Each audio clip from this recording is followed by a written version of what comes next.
ये देखते हैं हम लोग इस वीडियो में कि गुटनिरपेक्ष क्या है या गुटनिरपेक्षता का सिद्धांत क्या है।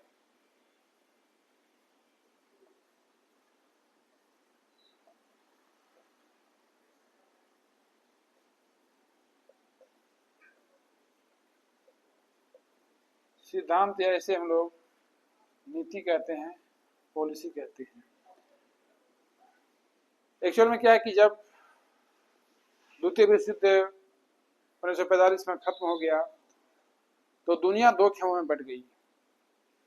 एक जो खेमा हम लोग का था उसका सुप्रीम यूएसए था, जिसके अंतर्गत उत्तरी यूरोप के बहुत सारे देश शामिल थे, ब्रिटेन वगैरह सब इसी में था। और दूसरा जो खेमा था वो यूएसएसआर का था, जिसमें भी अपने हित को साधने वाले देश इसमें शामिल थे। तो 45 के बाद स्थिति बन गई विश्व में दो शक्तियां आ गई। पहला यूएसए इसको लीड कर रहा था, दूसरा रूस इसको लीड कर रहा था।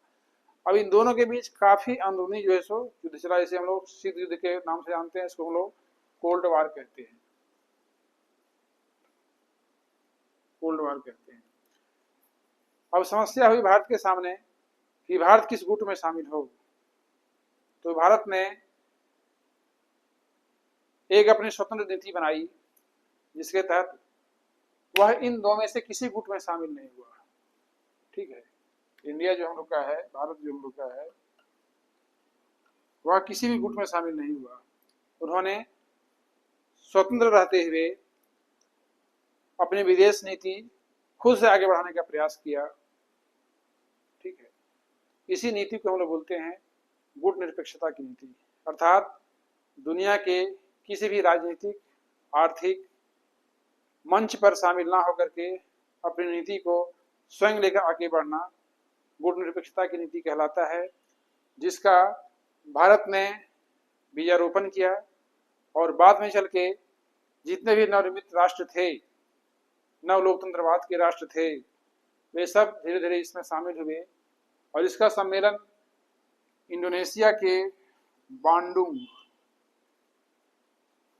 शहर में हुआ, जिसमें सारे नवनिर्मित राष्ट्रों ने भाग लिया।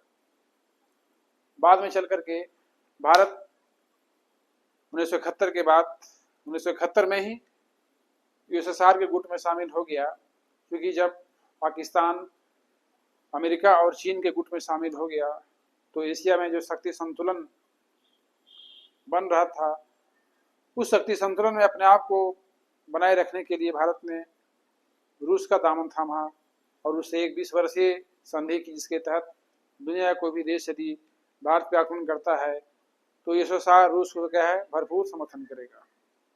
तो खैर ये बात की बातें, लेकिन जब 45 के बाद ये दो गुट बने तो उन दोनों गुटों से दूरी बना के रखना, अपनी नीति को स्वतंत्र रखना, अपनी संप्रभुता को स्वतंत्र रखना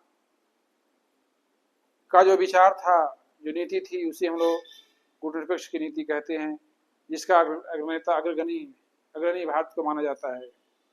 जय हिंद।